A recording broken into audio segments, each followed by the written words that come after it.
علی بھائی اگلا سوال ہے، ایک تبلیغی جماعت کے بہت بڑے اور مشہور مبلغ جو کہ سابقہ کرکٹر بھی ہیں، ان کے سامنے جب میں نے اس بات پر زور دیا کہ ہمیں قرآن حکیم کے ترجمہ اور تفسیر پر زور دینا چاہیے بجائے یہ کہ ہم فضائل اعمال کی تعلیم دیں جس میں بہت ساری باتیں قرآن و سنت کے منافی ہیں، تو انہوں نے فوراً کہا کہ قرآن حکیم ان پڑھ صحابہ کرام رضوان اللہ علیہم کو اس لیے سمجھ میں آ جاتا تھا کیونکہ وہ ان کی مادری زبان عربی میں تھا، ہم لوگوں کو پہلے بدوؤں والی عربی سیکھنی ہوگی، چلو صرف اردو ترجمہ پڑھنا نقصان دہ ہے۔ علی بھائی ضمن میں آپ سے ریکویسٹ ہے کہ قرآن پاک کی اس آیت اعوذ باللہ من الشیطان الرجیم بسم اللہ الرحمن الرحیم وَلَقَدْ يَسَّرْنَا الْقُرْآنَ لِلذِّكْرِ فَهَلْ مِن مُدَّكِرٍ کے حوالے سے ہماری رہنمائی فرمائیں، شکریہ۔ شکر ہے جی، آپ نے یہ نہیں کہا کہ ہمیں بدوؤں والی عربی سکھائیں۔ سر جو بدوؤں والی عربی ہے نا، آپ نے اپنے علماء سے پوچھا کہ انہوں نے بدوؤں والی عربی سیکھی ہے کہ نہیں؟ وہ تو ان مدرسوں میں پڑھ رہے ہیں، یہاں پہ بدو ٹیچر ہیں آپ کے جو پڑھا رہے ہیں عربی۔ یہ بات ٹھیک ہے کہ قرآن، میں نے بھی قرآن کے انٹروڈکشن پہ جو لیکچر ریکارڈ کروایا اس میں بتایا تھا کہ قرآن پاک عرب کے جو بادیہ نشین لوگ تھے بدو، ان کی عربک زبان میں نازل ہوئی تھی۔ اس کا یہ مطلب نہیں کہ وہ بدوؤں والی عربی کوئی اور ہے اور آج کی اسٹیبلش عربک اور ہے۔ یہ بھی آپ نے کئی لوگوں سے مت سنی ہوگی کہ جی قرآن کی عربی اور ہے اور جو عربی بولتے ہیں وہ اور ہے۔ نہ، قرآن نے قیامت تک کے لیے عربی زبان کو فریز کر دیا۔ دنیا کی کوئی زبان 100 سال سے زیادہ نہیں نکالتی ہے۔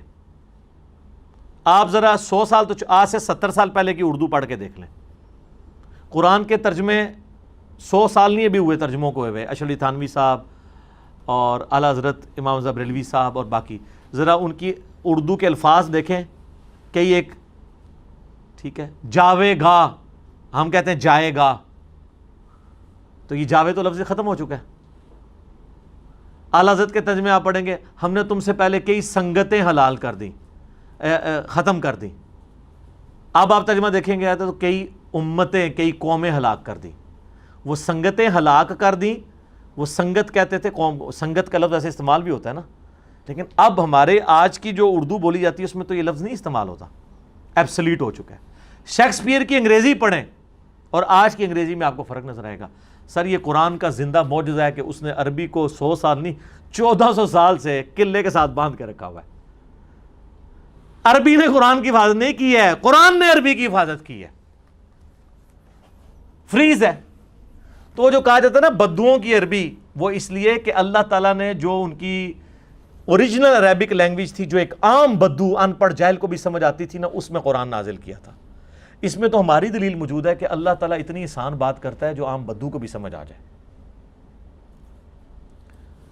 پہلے تو ہم اینٹی وینم دیتے ہیں، پھکی والا جواب، کہ ہمیں یہ کبھی امید ہے کہ آپ تائید کریں گے کہ آپ کے جتنے اولیاء اللہ بزرگ ہیں جنہوں نے قرآن کا اردو میں ترجمہ کیا ہے، دیوبندیوں کا ترجمہ کیا اشرف علی تھانوی صاحب نے، بریلویوں کا ترجمہ حمزہ بریلوی صاحب نے، اہل حدیث کا جوناگڑھی صاحب نے، شیعہ کا سید فرمان علی شاہ صاحب نے، اور کچھ نیوٹرل لوگ بھی تھے اس زمانے میں، فتح محمد جلندری وغیرہ، یا بعد میں مولانا مودودی۔ ان سب لوگوں کو یا اپنے اپنے فرقوں کو تو آپ مان لیں گے، استاد دیوبندی کہیں گے اعلیٰ حضرت کو نہیں آتی تھی، اشرف تھانوی کو آتی تھی، اور بریلوی کہہ لیں کہ اعلیٰ حضرت کو آتی تھی، اشرف تھانوی کو نہیں آتی تھی۔ چلو اپنے اپنے فرقوں کے بڑے علماء کے بارے میں تو آپ کا یقین ہے، کیونکہ آج کے جتنے علماء ہیں نا ان کے وہ پڑپوتا شاگرد ہیں یا پوتا شاگرد ہیں، ڈائریکٹ شاگرد ہم بچے ہی کو نہیں، وہ بھی فوت ہو چکے ہیں۔ تو ان سے بڑے وہ علماء تھے، ان کو بدوؤں والی عربی آتی تھی جو اسٹیبلش عربی ہے، تبھی انہوں نے اس زبان کے اندر ترجمہ کیا۔ تو یہ جو انہوں نے اردو ترجمے کیے ہیں ہماری نیٹو لینگویج اردو کے اندر، یہ یقیناً انہوں نے وہی ترجمہ کیا ہوگا جو بدوؤں والی عربی سے اس اردو میں بنتا ہے۔ تو کیا خیال ہے، وہ کیا کہیں گے، ایسے ہی ہے، ایسے ہی ہے نا؟ تو ایک سٹیپ آگے چلتے ہیں۔ جب انہوں نے یہ ترجمہ کیا تو یقیناً انہوں نے اس سے پیسے کمانے کے لیے ترجمہ نہیں کیا ہوگا، بلکہ اس لیے کیا ہوگا تاکہ عوام کو پتہ چلے قرآن میں کیا لکھا ہے۔ کیونکہ اگر انہوں نے اپنے نوٹس بنائے ہیں تو وہ اپنی ان کے پاس لکھے ہوتے، پرنٹ نہ کرواتے، اور اپنے نوٹس ان کو بنانے کی ضرورت ہی نہیں تھی۔ کیوں؟ انہیں تو عربی پہلے ہی آتی تھی، ان کو نوٹس بنانے کی کیا ضرورت تھی؟ وہ تو ڈائریکٹ عربی سے قرآن پڑھے، ان کو سمجھ آ رہی ہے، انہوں نے کیوں ترجمہ کرنا ہے؟ جیسے آپ کے اگر پرسنل نوٹس اردو میں آپ ان کو انگریزی میں ترجمہ کر کے سیو کریں گے، کبھی بھی نہیں ہوگا، آپ اردو میں کریں گے جس میں آپ کو آتا ہے۔ اور قرآن کو تو ویسے ہی ضرورت نہیں ہے اس لیے کہ قرآن جس زبان میں نازل ہوا ہے وہ خود اتنی فصیح ہے کہ اس کو کسی دوسری اگر لینگویج میں ٹرانسفر کریں گے تو اس مفہوم کو اس میں لانے کے لیے زیادہ اس الفاظ یوز کرنے پڑیں گے، یہ زیادہ کنسائز فارم میں ہے. تو کہیں گے کمائی کے لیے بھی نہیں کیا تو عوام کے لیے، ان کا اب عوام کے لیے کیا ہے. تو اب آپ کو یہ کہنا چاہیے کہ پاکستان، انڈیا، بنگلہ دیش، افغانستان کی عوام کو بدوؤں والی اردو آنی چاہیے، اور اللہ کے فضل اللہ آندی ہے. سر عربی کی تو بات ہی چھوڑ دیں، یہ تو موڈ ہی چینج ہو گیا ہے. کیونکہ اشرف علی تھانوی صاحب پہ آپ کا بھی اعتماد، میرا بھی اعتماد. میں رائے ونڈ گیا نا 2007 کے اجتماع میں حیران ہوا کہ وہاں پہ نا ان کے سٹال کے اوپر نا 4 کتابیں، فضائل مال، فضائل درود اور فضائل حج اور فضائل صدقات. میں نے کہا جی قرآن ترجمے والا؟ کہتے ہیں نہیں. میں نے کہا کیوں؟ جی حضرات کہتے ہیں قرآن سے اختلاف پیدا ہوتا ہے. قرآن تو بار بار کہتا ہے یہ اختلاف کو مٹانے والی کتاب ہے، یہ مہیمن ہے، یہ خود نگران ہے تورات اور انجیل کے اوپر، یہ الفرقان ہے، ہدی للناس وبینات من الہدی والفرقان. اور آپ کہہ رہے ہیں اختلاف؟ وہ کہتا نہیں یہ ہر فرقے کا بندہ آتا ہے. میں نے کہا کوئی مسئلہ نہیں، آپ کچھ ترجمے اعلیٰ حضرت احمد بریلوی کے رکھ لیں، کچھ جو ہے حکیم الامت اشرف علی تھانوی صاحب کے رکھ لیں. اچھا یہ میں بتاؤں، یہ جو اعلیٰ حضرت یا حکیم الامت میں کہہ رہا ہوں نا، میں نہیں، ان کے نزدیک ہیں. جو بعض لوگوں کو اس سے بھی چڑ لگتی ہے کہ یار انہوں نے تو اتنے بڑے کام ڈالے ہیں، آپ ان کو اتنے اعزاز دے رہے ہیں. بقول آپ کے اہل حدیث کے لیے جوناگڑھی کا ترجمہ رکھ لیں، شیعہ کے لیے فرمان علی شاہ کا رکھ لیں، اور جو کہیں جی میں نے فرقوں سے ہٹ کے ترجمہ لینا ہے اس کو فتح محمد جلندری یا مولانا مودودی کا دے دیں. ایٹ لیسٹ رکھیں تو صحیح نا. اب اردو ترجمے جب ہو گئے، آپ کے علماء جن کو آپ سمجھتے ہیں انہوں نے بدوؤں والی عربی سیکھی ہے، ان کے بزرگوں نے جو ترجمے کیے ہوئے ہیں وہ ان سے زیادہ بہتر ہوں گے جو انہوں نے آپ کو کر کے تو خود قرآن پڑھانا ہے. تو آپ ان سے استفادہ کریں. میرے بارے میں انہوں نے اتنی مت مشہور کی ہے کہ یہ لوگوں کو علماء سے توڑتا ہے. سر یہ پلیٹ فارم ہے جو کہتا ہے علماء کے ساتھ جڑیں. ہاں ایک فرق ہے، آپ یہ کہتے ہیں کہ علماء جو کچھ کہیں آنکھیں بند کر کے مان لیں. میں یہ کہتا ہوں علماء سے یہ پوچھیں، بلکہ پنجابی میں کہنا پوچھو انہوں کہ کتنے لکھے آ جائے. علماء سے جڑیں.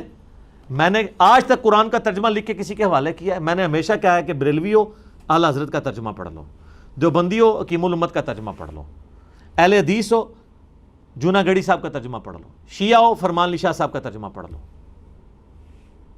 اور اس کے بعد دیکھو کہ جو اس ترجمے میں جو کچھ بات ہوئی ہے تمہارے مولوی اس کو پریکٹس کر رہے ہیں یا نہیں کر رہے. تو اب آپ کے مولوی کا مقابلہ ان کے بزرگ کے ساتھ ہو رہا ہوگا. اگر میں اشرف علی تھانوی صاحب کے ترجمے سے کوئی آیت پیش کرتا ہوں آپ کو اور آپ کا مفتی کچھ اور کہتا ہے تو اشرف علی تھانوی صاحب جیتیں گے، آپ کا مفتی ہارے گا، کیونکہ وہ تو ان کے شاگردوں کا شاگرد ہے. یا وہ کہ اشرف علی تھانوی نے یہ غلط ترجمہ کیا ہے، اس کا صحیح ترجمہ یہ ہے. اور اس میں جب کبھی بھی ہم قرآن کے اوپر لوگوں کو ایمفسائز کرتے ہیں تو اسی آیت کا حوالہ دیتے ہیں جو کم از کم قرآن حکیم میں 4 دفعہ تو آئی ہے نا. سورۃ القمر کی آیت نمبر 17 ہے، پھر 22 نمبر پہ بھی آئی، پھر آگے آئی وَلَقَدْ يَسَّرْنَا الْقُرْآنَ لِلذِّكْرِ فَهَلْ مِن مُدَّكِرٍ. اور ہم نے قرآن کو نصیحت کے لیے، تذکیر کے لیے آسان کر دیا ہے، تو ہے کوئی جو اس کتاب سے نصیحت حاصل کرے؟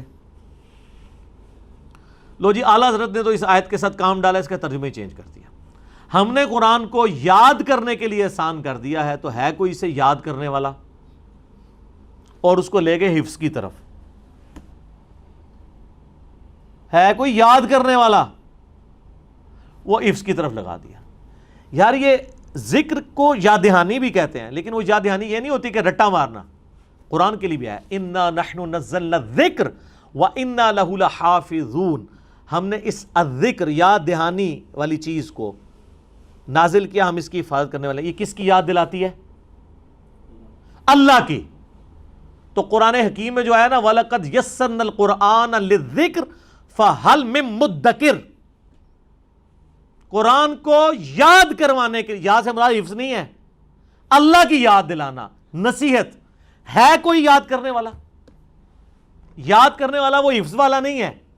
ویسے یہ ان کو یہ ترجمے یہ لفظ نہیں تھا استعمال کرنا چاہیے، اس سے تو دھوکہ ہو گیا، تو دھوکہ ہو گیا. کیونکہ اس یاد سے مراد نصیحت تھا، نہ کہ اس سے مراد حفظ کرنا تھا.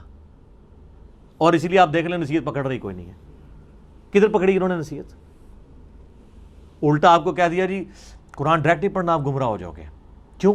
قرآن بڑی مشکل کتاب ہے. اچھا فضائل اعمال اور فضائل سنت آسان کتابیں ہیں؟ ہاں جی وہ بہت آسان ہے. اس کا مطلب ہے اللہ نے جو پوری انسانیت کے لیے کتاب بھیجی تھی وہ دنیا کی مشکل ترین کتاب بنا کے بھیجی. اور آپ کے علماء کا انٹلیکچوئل لیول کو سلام ہے سر، جو کام اللہ سے نہیں ہو سکا آپ کے علماء نے کیا ہے کہ انہوں نے ایسی آسان کتاب لکھی جو ہر بندے کو سمجھ آ رہی ہے. کتنا خطرناک رزلٹ نکل رہا ہے اس کا.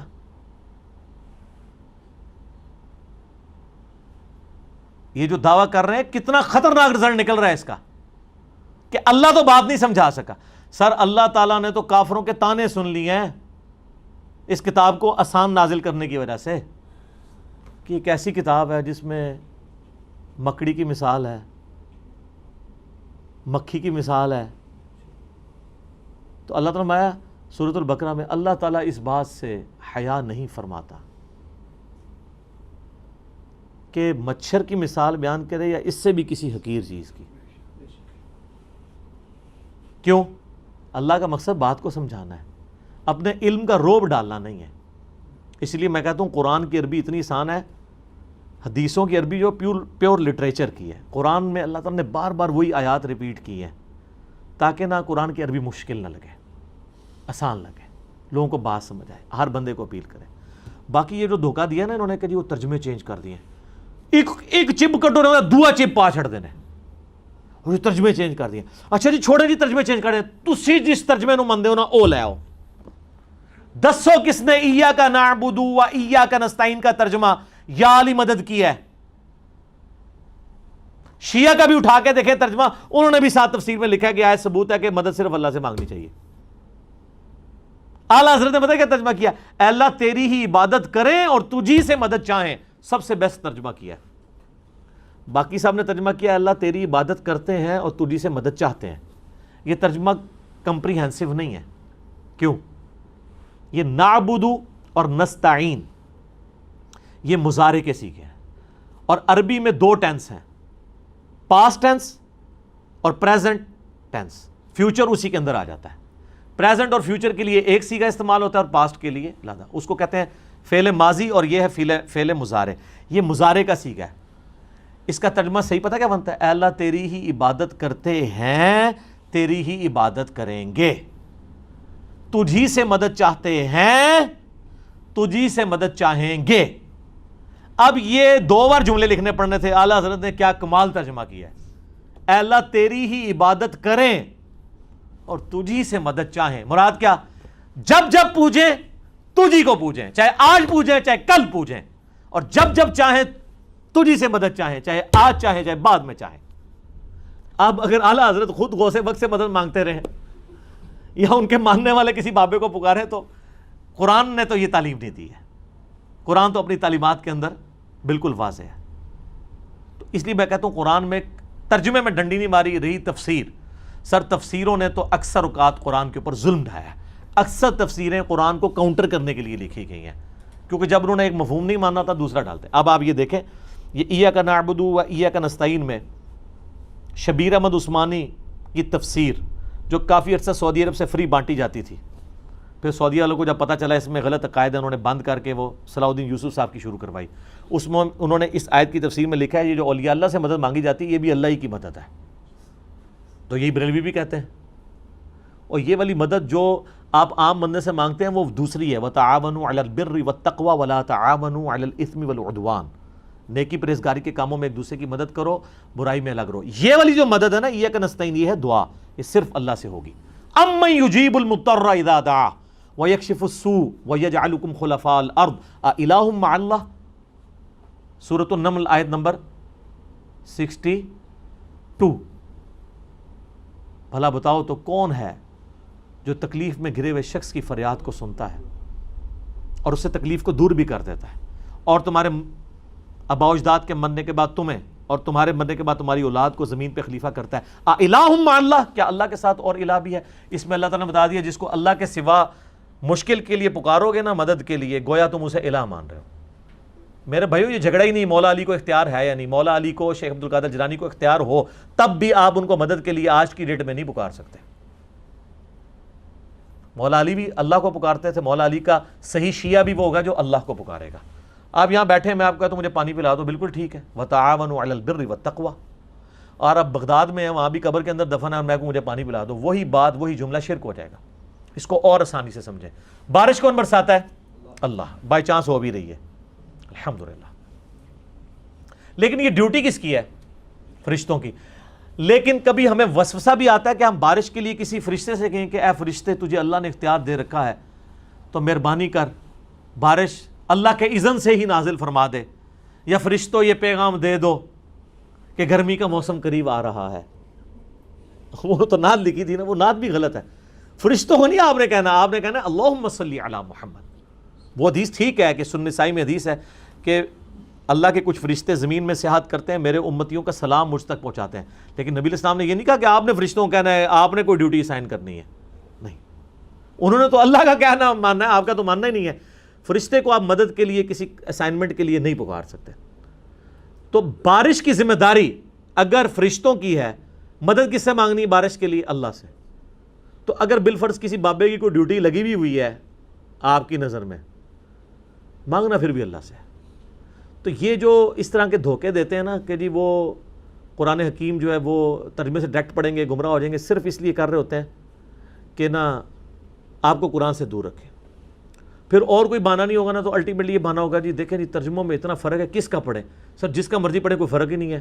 اور اگر آپ میری مانیں تو گوگل حافظہ اللہ کا پڑھ لیں، اس میں آن لائن ٹرانسلیٹر موجود ہے، ادھر عربی ڈالیں ادھر ترجمہ آ جاتا ہے. آج تک پریکٹیکلی کسی نے یہ اپنی زندگی میں 5 منٹ نکالیں اس کام کے لیے کہ وہ کبھی سارے ترجموں کو کمپیئر ہی کر لے؟ اور یہ جو متھ علماء نے مشہور کی ہے کہ ترجمے چینج کر دیے، تو بتائے ذرا کہاں پہ چینج ہوئی ہے؟ رہا الفاظ کا چناؤ.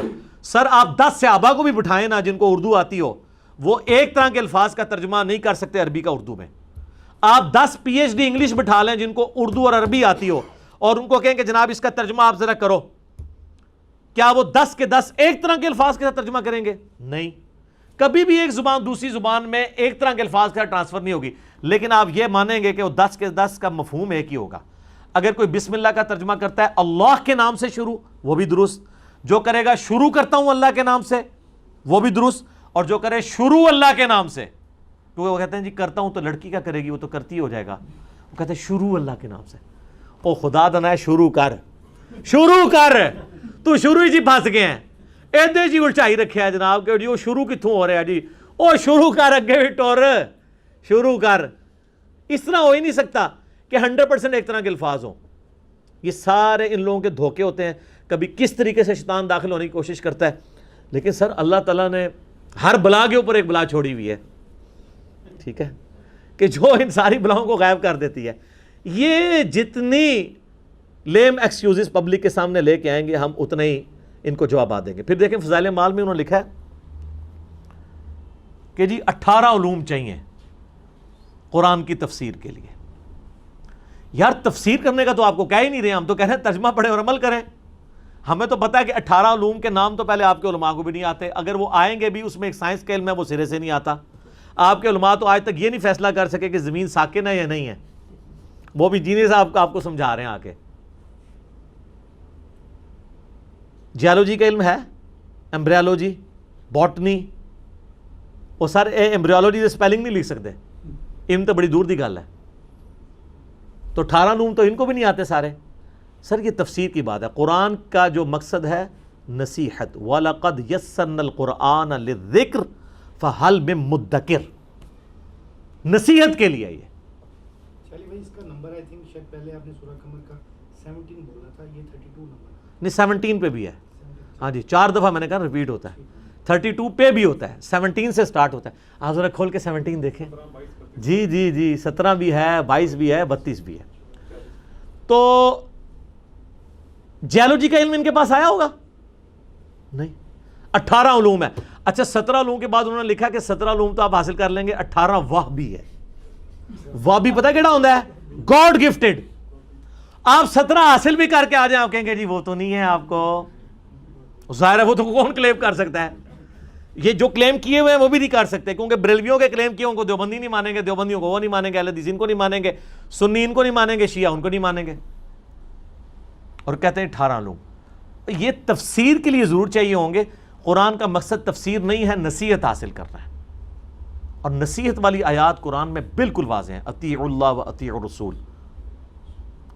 سورہ آل عمران کی آیت نمبر 7 ہے کہ قرآن حکیم کی آیات کی 2 اقسام ہیں، ایک محکمات اور متشابہات۔ اور اللہ تعالیٰ نے فرمایا کہ محکمات کتاب کی ماں ہے، سب کچھ دین وہی ہے۔ محکم کیا ہے؟ جس میں احکامات آئے ہیں، سود سے بچو، زنا سے بچو، چوری سے بچو، نماز پڑھو، زکوٰۃ دو، اللہ کی راہ میں خرچ کرو، حج کرو، جس میں امر بالمعروف و نہی عن المنکر کے اعتبار سے۔ تو یہ سارے واضح ہیں، اس کے لیے کوئی راکٹ سائنس کی ضرورت ہے؟ عقیدہ تو سارے کا سارے ہی محکم ہے، لیکن جس نے ایاک نستعین نہیں ماننا اس کے لیے وہی متشابہ بن جائے گا۔ وہ پھر تفسیریں کالی کریں گے، اتنے پورے قرآن کی تفسیریں لکھ کے فوت ہو جائیں گے، قرآن نہیں سمجھ آئے گا۔ تو میں کہتا ہوں پہلے قرآن ایک دفعہ ترجمے سے پڑھیں۔ صوت القرآن چینل کا یوٹیوب پہ اویلیبل ہے، عربی قرآن اور ترجمہ، وہ سنیں۔ ایٹ لیسٹ زندگی میں مرنے سے پہلے ایک دفعہ اس کو کور کر لیں، تفسیر بعد میں پڑھ لیجیے گا، پہلے یہ سیکھیں کیا ہے، چھوٹے چھوٹے نوٹس ساتھ بناتے جائیں، آپ کو پتہ چلے گا آپ کو اکثر باتیں انہوں نے آؤٹ آف کانٹیکسٹ بتائی ہوئی ہیں، جھوٹ بتائی ہوئی ہیں۔ ہمارے محلے میں نا جب کئی لوگ میری وجہ سے گمراہ ہونے شروع ہوئے انورٹڈ کاماس میں، ایک دیوبندی مفتی انہوں نے بلا کے نا درس کروایا، اور آیت کے ایک ٹکڑے پہ وَأُولِي الْأَمْرِ مِنْكُمْ، سورہ نساء نمبر 59، اور اس سے انہوں نے امام حنیفہ رحمہ اللہ تعالیٰ کی تقلید ثابت کی کہ اطاعت کرو اللہ کی رسول کی اور امام حنیفہ کی۔ حالانکہ امام حنیفہ کی یہ بھی تقلید نہیں کر رہے، کیونکہ امام حنیفہ کو کینگرو کا نہیں پتہ، ان کو قطبین پہ نماز کا مسئلہ نہیں پتہ کہ 6 مہینے کا دن 6 مہینے کی رات ہوتی ہے، ان کو انتقال خون کا نہیں پتہ، پوسٹ مارٹم کا نہیں پتہ، ویڈیو کیمرے کا نہیں پتہ، جس کے آگے سے مولوی ہٹتے نہیں ہیں۔ یہ تو آج کے اجتہاد تو قیامت تک جاری ہے، آج کے تو زیادہ تر مسائل تو امام حنیفہ کے دور کے مسائل نہیں تھے۔ تو اولی الامر منکم، اولی الامر منکم خلیفۃ المسلمین کے بارے میں، اس پہ ہی وہ پورا اس نے لیکچر دیا۔ تو وہاں ہمارے ایک بھائی جن کی داڑھی بھی نہیں تھی، وہ کھڑے، ان کا حضرت صاحب یہ آیت آگے بھی پڑھے نا، یہ آیت پوری تو نہیں آپ نے پڑھی، یہ آیت ہے یا ایھا الذین آمنوا اطیعوا اللہ واطیعوا الرسول واولی الامر منکم فان تنازعتم فی شیء فردوہ الی اللہ والرسول۔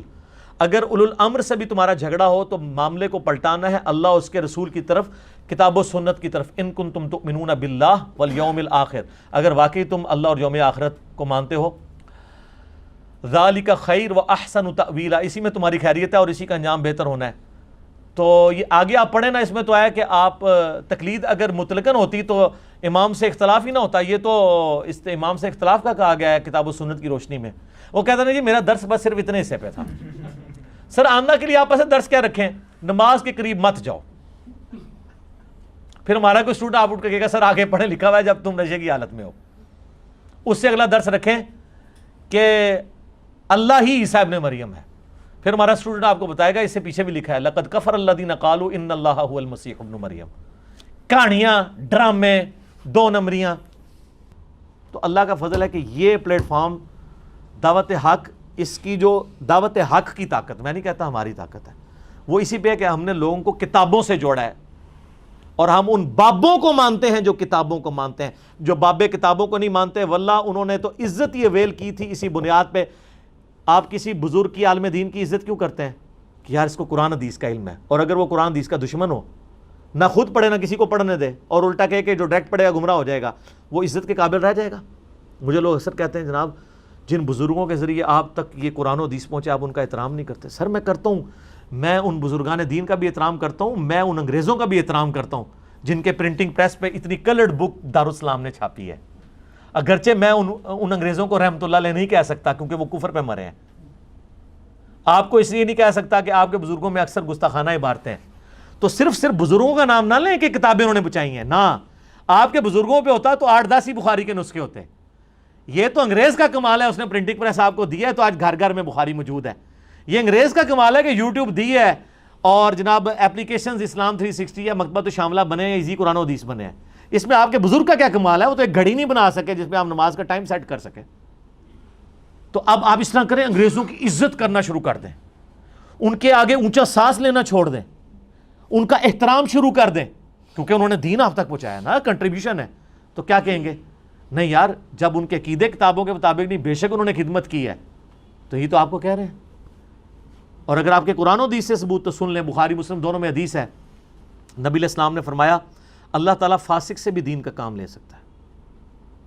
وہ کہتے ہیں نہیں محمد بن قاسم اگر آل امیہ سے تھا تو اسلام پھر کیسے یہاں پہنچا ہوگا، اگر اس نے، میں کہتا ہوں جی اگر وہ اسلام لے کے بھی آئے تو اس سے اس کی غلط چیزیں غلط ہی رہیں گی۔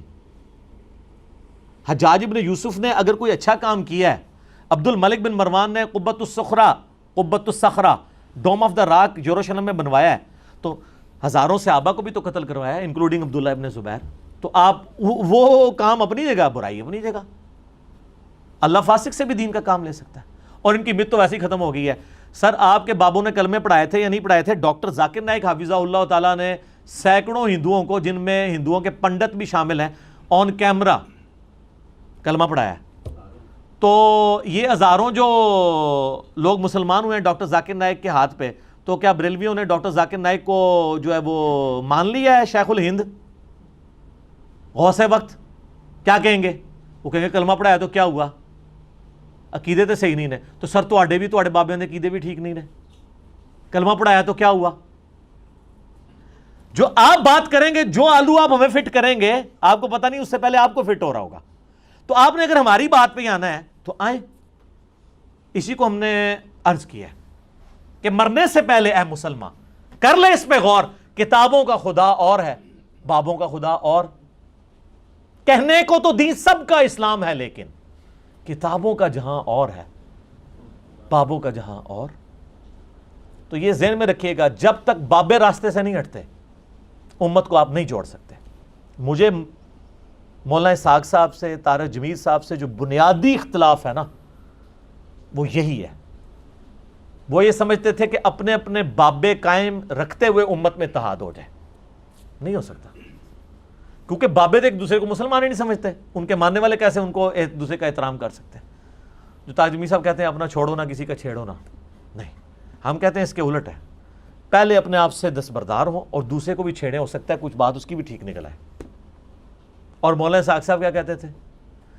احمد زابی رحمۃ اللہ علیہ، علی تھانوی بھی رحمۃ اللہ علیہ، ٹھیک ہے جی، فلانا بھی رحمۃ اللہ علیہ، اور جب ہم کہتے ہیں یار یہ عقیدوں میں خرابیاں موجود ہیں، وہ کہتے تھے وہ ٹھیک ہیں، خدمات بھی ہیں، اس سے امت کو جوڑا جائے۔ امت کبھی نہیں جوڑے گی، اس لیے کہ وہ دونوں رحمۃ اللہ علیہ ایک دوسرے کو مسلمان نہیں سمجھتے تھے۔ تو لوگ مولانا اسحاق کی بات مانیں گے یا احمد بریلوی صاحب کی؟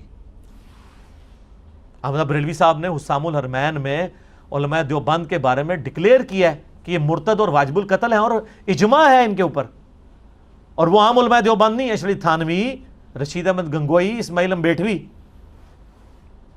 اور کتاب کا نام رکھا حسام الحرمین، حرمین کی تلوار۔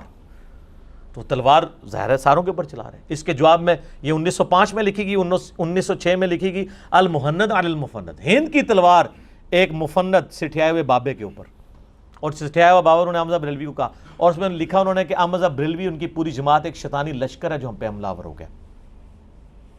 کام بھی ختم۔ سر بابوں کو چھوڑیں گے تب کتابوں پہ اتفاق ہوگا، کتابوں پہ اتفاق ہو سکتا ہے، بابوں پہ کبھی نہیں ہو سکتا۔ ہاں ایک شخصیت پہ ہو سکتا ہے، محمد رسول اللہ صلی اللہ علیہ وآلہ وسلم، دیٹس آل، ورنہ یہ آپ قیامت تک لڑتے رہیں گے۔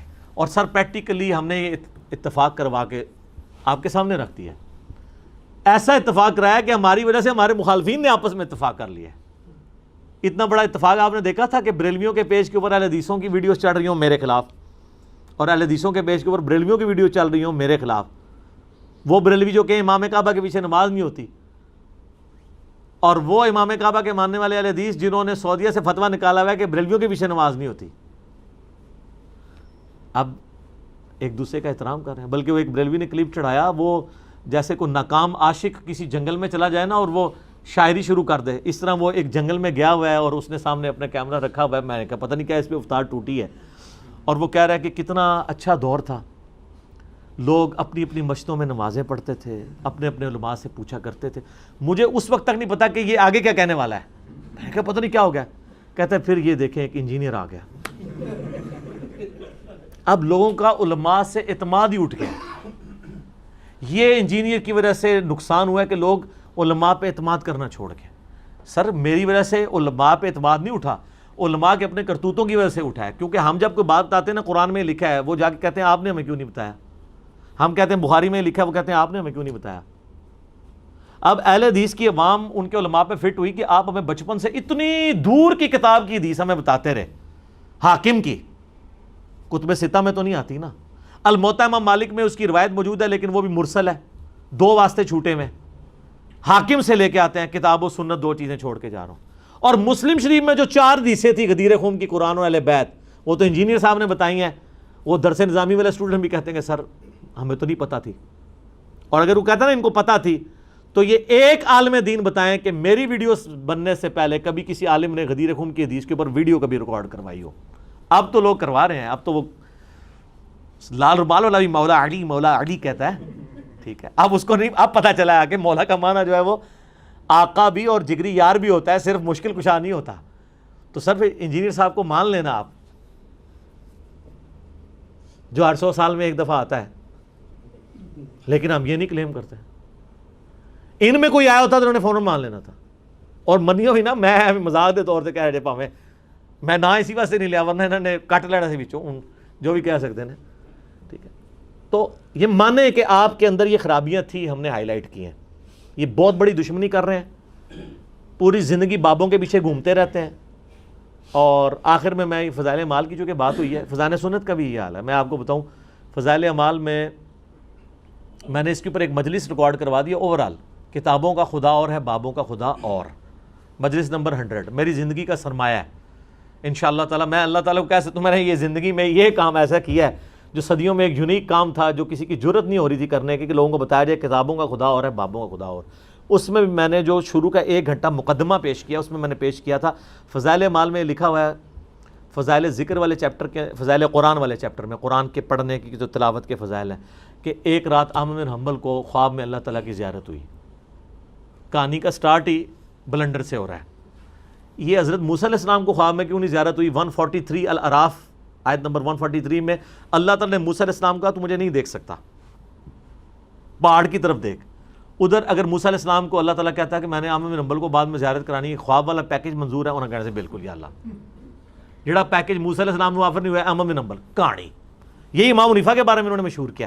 اماموں کو ہم کریٹیسائز نہیں کر رہے، جب ہم عیسیٰ ابن مریم کے نام پہ شرک جو کھڑا ہوا ہے اس کا مذمت کرتے ہیں تو عیسیٰ ابن مریم کو ہم برا نہیں کہہ رہے، نعوذ باللہ، وہ وجیہاً فی الدنیا والآخرہ۔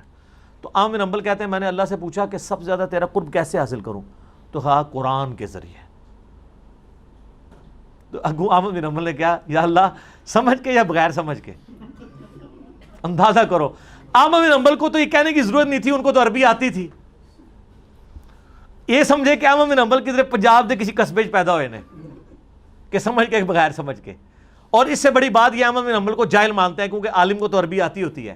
انہوں نے سمجھا کہ احمد بن حنبل کوئی مویشی ڈنگر پالنے والا کوئی بندہ ہوگا، تو وہ اس نے آگے سے پوچھ لیا، یا ہو سکتا ہے یہ تعویل کرے کہ انہوں نے اپنے ہاتھ سے نہیں پوچھا سی، تو ہاتھ سے پوچھا سی، چلو جی ایمان۔ تو اللہ نے کہا کہ چاہے سمجھ کے چاہے بغیر سمجھ کے۔ تو قرآن کیا اس لیے نازل ہوا ہے کہ بغیر سمجھے؟ پورے قرآن کا مقدمہ یہ ہے کہ قرآن ہم نے نصیحت کی نازل کیا۔ سورہ محمد میں آتا ہے کیا تمہارے دلوں کے اوپر تالے پڑے ہوئے ہیں، تم قرآن کے اوپر تفکر نہیں کرتے ہو؟ سورہ صاد کے اندر آئی ہم نے کتاب اس لیے نازل کی کہ تاکہ اس کی آیات پر غور کیا جائے اور عقل مند لوگ اس سے نصیحت حاصل کریں۔ فی البدی بے شمار آیات ہیں، میں نے اس پہ پورا ریسرچ پیپر لکھا ہے، امام الانبیاء کی دعوت قرآن، ریسرچ پیپر نمبر 4، کہ قرآن تو اس لیے نازل ہی نہیں ہوا تھا کہ اس سے مردے بخشوائے جائیں، یہ تو قرآن تعلیم کے لیے نازل ہوا تھا۔ تو کتنے غیر محسوس طریقے سے انہوں نے قرآن کی نفرت آپ کے دلوں میں ڈالی ہے۔ تو ان علماء نے تو دین کی حفاظت کرنی تھی، لیکن الٹا یہ خود دین کے دشمن بنے۔ ابھی میں نے اور بہت کچھ باتیں کرنی ہیں، لیکن ضرورت نہیں ہے۔ میں نے پچھلے دنوں ایک ویڈیو ریکارڈ کروا دی ہے علماء کے فضائل کے اوپر، علماء سو کے، بلعم بن باعورہ والی۔ آیا چاس آیا ویڈیو دیکھ کے؟ ایک حوالہ ڈسپلے کرایا ہے سائڈ پہ، تو وہ میری ویڈیو دیکھ لیں۔ باقی جتنی میں نے باتیں کرنی ہے نا وہ ان 35 منٹس کے اندر میں نے کی ہوئی ہیں، ورنہ یہ 35 منٹ اور کلپ آگے چلا جائے گا۔ ٹھیک ہوگا جی؟